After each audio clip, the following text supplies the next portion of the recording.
ക്രിസ്തുവിൽ സ്നേഹം നിറഞ്ഞ എല്ലാ സഹോദരീ സഹോദരന്മാർക്കും നമസ്കാരം. ദൈവനാമത്തിൽ എല്ലാവർക്കും സ്വാഗതം. നമ്മൾ ഇന്ന് ഉൽപ്പത്തി പുസ്തകത്തിലെ ഒരുപക്ഷെ അത്രയധികം ശ്രദ്ധ കിട്ടാത്തൊരധ്യായത്തിലേക്കാണ് കടക്കുന്നത്, അല്ലേ?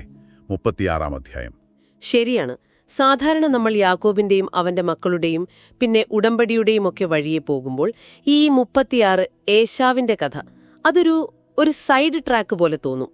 അതെ, ഇസ്ഹാക്കിന്റെ മരണവും അടക്കവും കഴിഞ്ഞിട്ട് അത് 35-ൽ പെട്ടെന്ന് ഫോക്കസ് മാറുകയാണ്.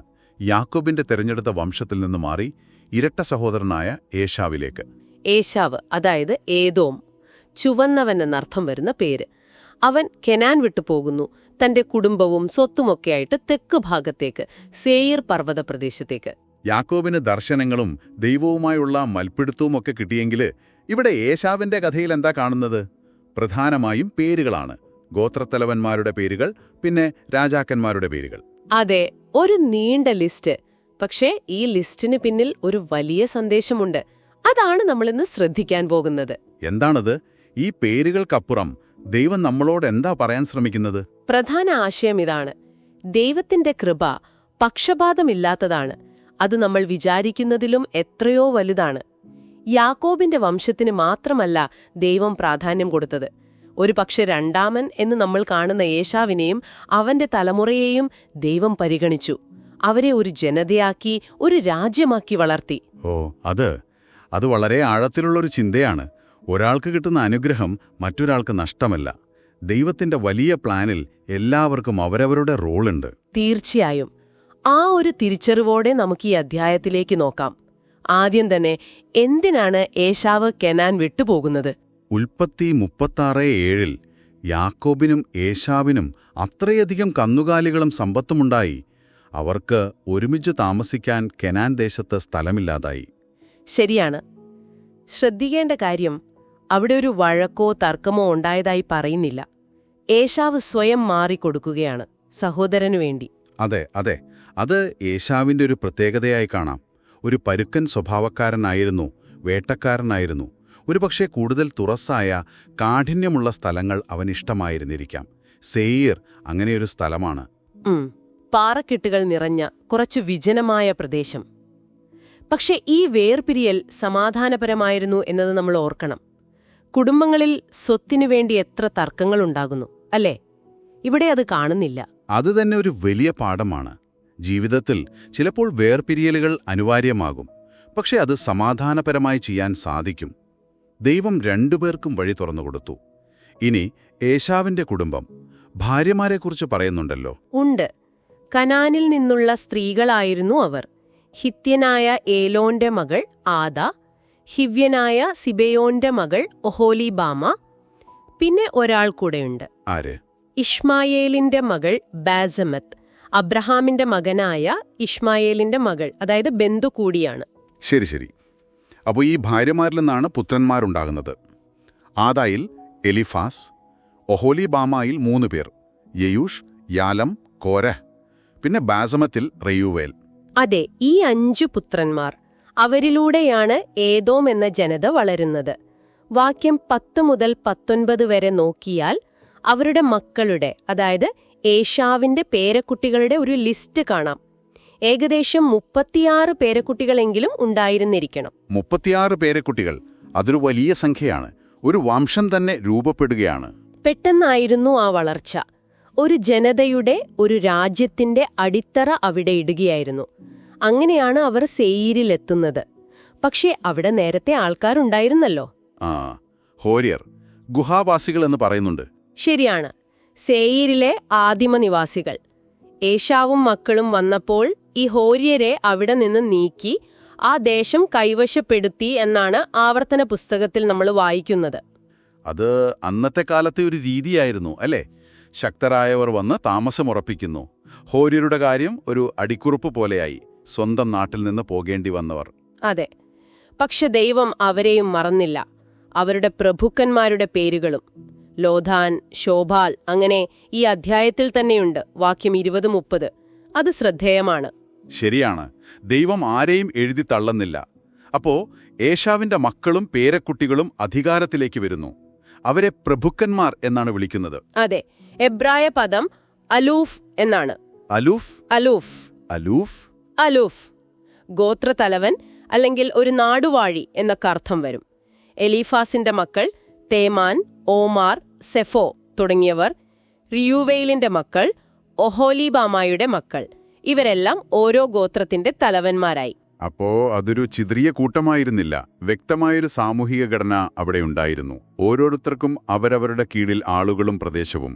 തേമാൻ എന്ന പേര് പിന്നീട് ആ ദേശത്തെ ഒരു പ്രധാന സ്ഥലത്തിന്റെ പേരായി മാറി. അപ്പോ ഇവർ ഏദോം എന്ന രാജ്യത്തിന്റെ ഫൗണ്ടേഷനായിരുന്നു. ഇവിടെയാണ് ശരിക്കും എന്നെ അത്ഭുതപ്പെടുത്തിയൊരു കാര്യം വരുന്നത്. ഈ പ്രഭുക്കന്മാർക്ക് ശേഷം ഏദോമിൽ രാജാക്കന്മാർ ഭരിച്ചു എന്ന് പറയുന്നു. അതും എപ്പോഴാണെന്നോ? എപ്പോൾ? വാക്യം 31 പറയുന്നു, ഇസ്രയേൽ മക്കൾക്ക് ഒരു രാജാവ് ഉണ്ടാകും മുമ്പേ ഏദോം ദേശത്ത് വാണ രാജാക്കന്മാർ ഇവരാകുന്നു. ഇസ്രയേലിന് രാജാവ് വരുന്നതിന് മുമ്പ്. അത് ഞെട്ടിക്കുന്നൊരു വെളിപ്പെടുത്തൽ തന്നെയാണ്. നമ്മൾ സാധാരണ കരുതുന്നത് ഇസ്രായേലാണ് ആദ്യം ഒരു രാജ്യമായി രൂപപ്പെട്ടത് എന്നൊക്കെയാണ്. പക്ഷെ ഇവിടെ ഏശാവിന്റെ സന്തതികൾ ഭൗതികമായ രാജ്യഭരണത്തിന്റെ കാര്യത്തിൽ ഒരുപടി മുന്നിലായിരുന്നു. യാക്കോബിന്റെ മക്കൾ അപ്പോഴും ഗോത്രങ്ങളായി കഴിയുകയാണ്, ശൗൽ രാജാവാകുന്നതുവരെ. പക്ഷെ ഇവിടെ ഏദോമിൽ രാജഭരണം തുടങ്ങിക്കഴിഞ്ഞു. 8 രാജാക്കന്മാരുടെ പേരുണ്ട്. ബെയോറിന്റെ മകൻ ബേല, സേരഹിന്റെ മകൻ യോബാബ്, തേമാന്യ ദേശക്കാരനായ ഹൂഷാം. ഹദദ് എന്നൊരു രാജാവിനെക്കുറിച്ചൊരു പ്രത്യേക കാര്യം പറയുന്നുണ്ടല്ലോ. ബെദദിന്റെ മകൻ ഹദദ്, അവൻ മോവാബ് ദേശത്തു വെച്ച് മിദ്യാനെ തോൽപ്പിച്ചു എന്ന് വാക്യം 35. ഇത് ഏദോമിന്റെ സൈനിക ശക്തിയും അവരുടെ രാഷ്ട്രീയ സ്വാധീനവും കാണിക്കുന്നു. അവർ വെറുതെ ഇരിക്കുകയായിരുന്നില്ല. പിന്നെ സംല, ഷൗൾ, ബാൽഹനാൻ, ഹദർ, ഇവരുടെയൊന്നും വംശപരമ്പര പിന്നീട് പറയുന്നില്ലെങ്കിലും ചരിത്രത്തിൽ ഇവർക്ക് സ്ഥാനമുണ്ട് എന്ന് ദൈവം രേഖപ്പെടുത്തുകയാണ്. ഈ പേരുകളുടെ ലിസ്റ്റ്, ഈ വംശാവലി, ഇതിലെ ദൈവശാസ്ത്രപരമായ ചിന്ത എന്താണ്? ഒന്ന്, നമ്മൾ നേരത്തെ പറഞ്ഞതുപോലെ ദൈവത്തിന്റെ കരുതൽ ഒരു പ്രത്യേക വംശത്തിൽ ഒതുങ്ങുന്നില്ല. യാക്കോബ് ഉടമ്പടിയുടെ വാഹകനാണെങ്കിലും ഏശാമിനെയും ദൈവം കൈവിട്ടില്ല. അവനൊരു വലിയ ജനതയാക്കി, ഒരു രാജ്യമാക്കി വളർത്തിയത് ദൈവത്തിന്റെ നിഷ്പക്ഷമായ കൃപയാണ്. അപ്പോൾ അബ്രഹാമിനോടുള്ള ദൈവത്തിന്റെ വാഗ്ദാനം, നിന്നിൽ നിന്ന് രാജാക്കന്മാർ പുറപ്പെടും എന്നത് യാക്കോബിലൂടെ മാത്രമല്ല ഏശാവിലൂടെയും പൂർത്തിയാവുകയായിരുന്നു, അല്ലേ? അതെ. 2 പേരക്കുട്ടികളുടെ തലമുറയിൽ നിന്നും രാജാക്കന്മാരുണ്ടായി. ഇത് ദൈവവാഗ്ദാനത്തിന്റെ വിശ്വസ്തത കാണിക്കുന്നു. രണ്ടാമത്തെ കാര്യം, ഏദോമും ഇസ്രായേലും തമ്മിൽ ഒരു വ്യത്യാസം കാണാം. ഏദോം പെട്ടെന്ന് ഒരു ഭൗതിക ശക്തിയായി, ഒരു രാജ്യമായി. ഇസ്രായേൽ കുറച്ചുകൂടി പതുക്കെയാണ്, ദൈവവുമായുള്ള ബന്ധത്തിൽ ഊന്നിയാണ് വളർന്നത്. രണ്ടും അബ്രഹാമിന്റെ തലമുറയാണെങ്കിലും വഴികൾ വ്യത്യസ്തമായിരുന്നു. അതേസമയം സഹോദരങ്ങൾ സമാധാനപരമായി പിരിഞ്ഞ് ഒരാൾക്ക് കാനാനും മറ്റൊരാൾക്ക് സെയീരും കിട്ടുന്നത് ദൈവം രണ്ടുപേർക്കും വളരാൻ ഇടം നൽകി എന്ന് കാണിക്കുന്നു. ദൈവം ആരുടെയും വഴിയടയ്ക്കുന്നില്ല. ശരിയാണ്. ഇനി ഈ പഴയ കഥയ്ക്ക്, ഈ പേരുകൾക്ക് ഇന്നത്തെ കാലത്ത് എന്ത് പ്രസക്തിയാണുള്ളത്? നമ്മൾ ക്രിസ്ത്യാനികൾ ഇതിൽ നിന്ന് എന്ത് പഠിക്കണം? നല്ല ചോദ്യമാണ്. ഇന്ന് പലരും സ്വന്തം വേരുകൾ തേടുന്നു. ആരാണ് ഞാൻ എന്നൊക്കെ ചിന്തിക്കുന്നു. ഈ അധ്യായം അതിലേക്കൊരു വെളിച്ചം വീശുന്നുണ്ട്. എങ്ങനെ? നമ്മുടെ പാരമ്പര്യം എന്നത് നമ്മൾ കേട്ടിട്ടുള്ള പ്രശസ്തരായ ആളുകളുടെ മാത്രം കഥയല്ല. ഒരു പക്ഷേ നമ്മുടെ കുടുംബചരിത്രത്തിലും ഇതുപോലെ ഏശാവിന്റെ ശാഖകളുണ്ടാകാം. അധികം അറിയപ്പെടാത്തവർ, ശ്രദ്ധിക്കപ്പെടാത്തവർ. അവരും നമ്മുടെ ഭാഗമാണ്. അവരുടെ കഥയ്ക്കും വിലയുണ്ട്. നിങ്ങളുടെ കുടുംബത്തിലും അങ്ങനെ ഉണ്ടാവാം. അതുപോലെ സമൂഹത്തിലോ ജോലിസ്ഥലത്തോ ഒക്കെ ഞാൻ രണ്ടാമനായിപ്പോയി, എന്നെ ആരും ഗൗനിക്കുന്നില്ല എന്നൊക്കെ തോന്നുന്നവർക്ക് ഏശാവിന്റെ കഥ ഒരു പ്രചോദനമാവില്ലേ? തീർച്ചയായും. ലോകം യാക്കോബിനെ നോക്കിയപ്പോൾ ദൈവം ഏശാവിനെയും കണ്ടു. അവനൊരു രാജ്യം കൊടുത്തു. അതുപോലെ നിങ്ങൾക്കൊരുപക്ഷെ അവഗണന തോന്നുന്നുണ്ടാകാം. പക്ഷേ ദൈവം നിങ്ങളെ കാണുന്നുണ്ട്. നിങ്ങൾക്ക് സ്വന്തമായി ഒരു സെയീർ, അതായത് നിങ്ങളുടെ കഴിവുകൾ തെളിയിക്കാനും സ്വാധീനം ചെലുത്താനും പറ്റിയൊരു മേഖല ദൈവം തരും. അവിടെ നിങ്ങളെ ഉറപ്പിക്കും. പിന്നെ ആ ഏദോമിലെ പ്രഭുക്കന്മാരും രാജാക്കന്മാരും, ബേല, യോബാബ്, നമ്മളിന്ന് അവരെ പേരുകൾ ഓർക്കുന്നില്ല. ഇല്ല, പക്ഷെ അവരുടെ പേരുകൾ ഇവിടെയുണ്ട്. ഇത് നമ്മെ ഓർമ്മിപ്പിക്കുന്നത് ലോകമറിയാത്ത പക്ഷേ ദൈവത്തിന് വിലപ്പെട്ട എത്രയോ ജീവിതങ്ങളുണ്ട്. നമ്മുടെ ഇടയിൽ തന്നെ സഭകളിൽ, കുടുംബങ്ങളിൽ എത്രയോ പേർ നിശബ്ദമായി വലിയ കാര്യങ്ങൾ ചെയ്യുന്നു. ശരിയാണ്.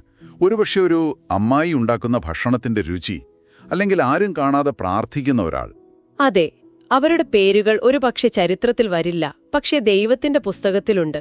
നിങ്ങളുടെ ചുറ്റുമുള്ള അങ്ങനെയുള്ളവരെ കാണാനും അഭിനന്ദിക്കാനും ഈ ലിസ്റ്റ് നമ്മെ ഓർമ്മിപ്പിക്കണം. നമ്മുടെ ജീവിതത്തിലെ സേയിർ കണ്ടെത്തുക എന്ന ആശയത്തെക്കുറിച്ച് ഒന്നുകൂടി വ്യക്തമാക്കാമോ? ഏശാവിന് കിട്ടിയത് പരുക്കൻ നാടാണ്, സേയിർ. അവൻ അതിനെ ഭയന്നില്ല. അവിടെ അവന്റെ സാമ്രാജ്യം പണിതു. അതുപോലെ നമ്മുടെ ജീവിതത്തിൽ ചിലപ്പോൾ കഠിനമായ സാഹചര്യങ്ങൾ വരും. ഒറ്റപ്പെടൽ, വേദന, അതാണ് നമ്മുടെ സേയിർ. അതിനെ പേടിക്കാതെ ദൈവം നമ്മെ അവിടെ ഒരു പ്രത്യേക കാര്യത്തിനായി നിർത്തിയിരിക്കുന്നു എന്ന് വിശ്വസിച്ച് അതിനെ അഭിമുഖീകരിക്കുക. അവിടെ ദൈവകൃപ കണ്ടെത്താൻ ശ്രമിക്കുക. ഹോര്യർക്ക് അവരുടെ നാട് നഷ്ടപ്പെട്ടതിനെക്കുറിച്ച് നമ്മൾ പറഞ്ഞു. ജീവിതത്തിലെ മാറ്റങ്ങൾ, നഷ്ടങ്ങൾ. അതെ, ജീവിതത്തിൽ ഇതൊക്കെ ഉണ്ടാകും. ചിലപ്പോൾ വേരുകൾ പിഴുതെറിയപ്പെട്ടെന്ന് വരും. പക്ഷെ ദൈവം നമ്മെ ഒരു പുതിയ മണ്ണിൽ നടുമ്പോൾ അവിടെയും ദൈവത്തിന് നമ്മെ വളർത്താൻ പദ്ധതിയുണ്ട്. ഹോര്യരുടെ പേര് വചനത്തിൽ വന്നില്ലേ? ദൈവം അവരെയും ഓർത്തിരുന്നു. ഏശാവ് കനാന്യ സ്ത്രീകളെ വിവാഹം കഴിച്ച കാര്യം ഇന്നത്തെ സാഹചര്യത്തിൽ അതിനെ എങ്ങനെ കാണാം? അതൊരു വലിയ കാര്യമാണ്.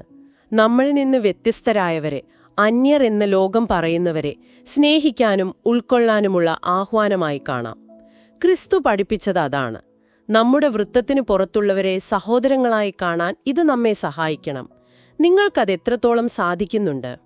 അപ്പോ ഈ അധ്യായത്തിൽ നിന്ന് നമ്മൾ ക്രിസ്തുവിന്റെ അനുയായികളെന്ന നിലയിൽ എടുക്കേണ്ട പ്രധാന പാഠം എന്താണ്? ദൈവം പക്ഷപാതം കാണിക്കുന്നില്ല. അവന്റെ സ്നേഹം എല്ലാവർക്കുമുണ്ട്. നമ്മൾ സാധാരണ ശ്രദ്ധിക്കാത്ത, അവഗണിക്കപ്പെട്ടെന്ന് കരുതുന്ന ആളുകളെയും ദൈവം തന്റെ വലിയ കഥയുടെ ഭാഗമാക്കുന്നു. അവർക്ക് മൂല്യവും സ്ഥാനവും നൽകുന്നു. ഏശാവിന്റെ ഈ വംശാവലിക്ക് ഇത്രയും സ്ഥലം കൊടുത്തത് തന്നെ വലിയ തെളിവാണ്. അതെ, നമ്മൾ നമ്മെ മറ്റുള്ളവരുമായി താരതമ്യം ചെയ്യുമ്പോൾ ഇത് ഓർക്കണം. നിങ്ങൾക്ക് ദൈവത്തിന്റെ പദ്ധതിയിൽ തനതായ, ഒഴിവാക്കാനാവാത്തൊരു സ്ഥാനമുണ്ട്. വളരെ ശരിയാണ്. ഈ നല്ല ചിന്തകളോടെ നമുക്ക് പ്രാർത്ഥിച്ച് ഇന്നത്തെ ഈ പഠനം അവസാനിപ്പിക്കാം. സ്വർഗീയ പിതാവേ, അങ്ങയുടെ വചനം അത്ഭുതകരമാണ്. ഓരോ വാക്കിനും ഓരോ പേരിനും പോലും വലിയ അർത്ഥങ്ങൾ നൽകുന്ന ദൈവമേ, ഇന്ന് ഉൽപ്പത്തി 36 ഏശാവിന്റെ കഥയിലൂടെ അങ്ങ് ഞങ്ങളെ പഠിപ്പിച്ച പാഠങ്ങൾക്കായി നന്ദി. കർത്താവേ, അങ്ങ് പക്ഷപാതമില്ലാത്താനാണെന്ന് ഞങ്ങൾ വീണ്ടും തിരിച്ചറിയുന്നു. തള്ളപ്പെട്ടു എന്ന് ലോകം കരുതുന്നവരിൽ നിന്ന് രാജ്യങ്ങളെ പണിയുന്ന ദൈവമേ, ഞങ്ങളുടെ കാഴ്ചപ്പാടുകൾ പലപ്പോഴും എത്ര ഇടുങ്ങിയതാണെന്ന് ഞങ്ങൾ ഏറ്റുപറയുന്നു. തിരഞ്ഞെടുക്കപ്പെട്ടവരുടെ കഥകളിൽ മാത്രം ശ്രദ്ധിക്കുകയും മറ്റുള്ളവരെ നിസ്സാരമായി കാണുകയും ചെയ്തതിനെ ഓർത്ത് ക്ഷമ ചോദിക്കുന്നു. നിശബ്ദമായി സാമ്രാജ്യങ്ങൾ പണിത ഏദോമിലെ പ്രഭുക്കന്മാർക്കും, ലോകം മറന്നാലും അങ്ങയുടെ ഓർമ്മയിലുള്ള രാജാക്കന്മാർക്കും, സ്വന്തം ദേശം നഷ്ടപ്പെട്ടിട്ടും അങ്ങയുടെ വചനത്തിൽ ഇടം പിടിച്ച ഹോര്യവംശത്തിനും ഞങ്ങൾ നന്ദി പറയുന്നു. ഓരോ ജീവിതഗതിക്കും അങ്ങയുടെ കണ്ണിൽ വിലയുണ്ടെന്ന് ഇത് ഞങ്ങളെ പഠിപ്പിക്കുന്നു. കർത്താവേ, ജീവിതത്തിലെ മാറ്റങ്ങളെയും നഷ്ടങ്ങളെയും ഭയത്തോടെയല്ല, അങ്ങയുടെ പുതിയ പദ്ധതിയുടെ ഭാഗമായി കാണാൻ ഞങ്ങളെ പഠിപ്പിക്കണമേ. ഞങ്ങളുടെ ജീവിതത്തിലെ സേയീർ പോലുള്ള അനുഭവങ്ങളിൽ, അതെ, ആ വേദനയുടെയും ഒറ്റപ്പെടലിന്റെയും അനുഭവങ്ങളിൽ തളരാതെ അങ്ങയുടെ മഹത്വം ദർശിക്കുവാനും അങ്ങയുടെ കൃപയിൽ ആശ്രയിച്ച് മുന്നോട്ടു പോകുവാനും ഞങ്ങൾക്ക് ശക്തി നൽകണമേ. അന്യരെന്ന് മുദ്രകുത്തപ്പെട്ടവരെ സഹോദരങ്ങളായി കാണുവാനും സ്നേഹിക്കുവാനും ഞങ്ങളുടെ ഹൃദയങ്ങളെ വിശാലമാക്കണമേ. ഓരോ മനുഷ്യനിലും അങ്ങ് നൽകിയിരിക്കുന്ന അന്തസ്സും മൂല്യവും തിരിച്ചറിയാൻ ഞങ്ങൾക്ക് കൃപ നൽകണമേ.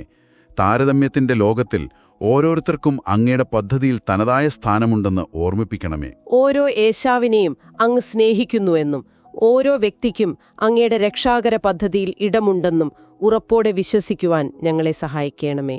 സകല ജനതകളെയും വീണ്ടെടുക്കുവാനായി ഈ ലോകത്തിലേക്ക് വന്നവനും പാപികളും ബലഹീനരുമായ ഞങ്ങളെപ്പോലും അങ്ങയുടെ സ്നേഹത്താൽ ചേർത്തുപിടിച്ച് അങ്ങയുടെ രാജ്യത്തിന്റെ അവകാശികളാക്കി മാറ്റിയവനുമായ ഞങ്ങളുടെ പ്രിയ കർത്താവും രക്ഷിതാവുമായ യേശുക്രിസ്തുവിന്റെ ധന്യനാമത്തിൽ ഞങ്ങളുടെ പ്രാർത്ഥനയെ സമർപ്പിക്കുന്നു. ആമേൻ. ഇന്നത്തെ ഈ ദൈവവചന ചിന്തകൾ നിങ്ങൾക്ക് ഓരോരുത്തർക്കും അനുഗ്രഹമായി തീർന്നുവെന്ന് ഞങ്ങൾ വിശ്വസിക്കുന്നു. ഓർക്കുക, നമ്മുടെ ഈ ബൈബിൾ പഠന പരമ്പര എല്ലാ ഞായറാഴ്ചകളിലും നിങ്ങൾക്ക് കേൾക്കാവുന്നതാണ്. ദൈവവചനം ഒരുമിച്ച് പഠിക്കുവാനും ആത്മീയമായി ഒരുമിച്ച് വളരുവാനും കർത്താവ് നമ്മെ സഹായിക്കട്ടെ. അടുത്തയാഴ്ച പുതിയൊരു വേദഭാഗവുമായി നമുക്ക് വീണ്ടും കാണാം. അതുവരെ ദൈവകൃപയും സമാധാനവും നിങ്ങളോടൊപ്പം ഇരിക്കട്ടെ. ദൈവം നിങ്ങളെ ഏവരെയും സമൃദ്ധമായി അനുഗ്രഹിക്കട്ടെ.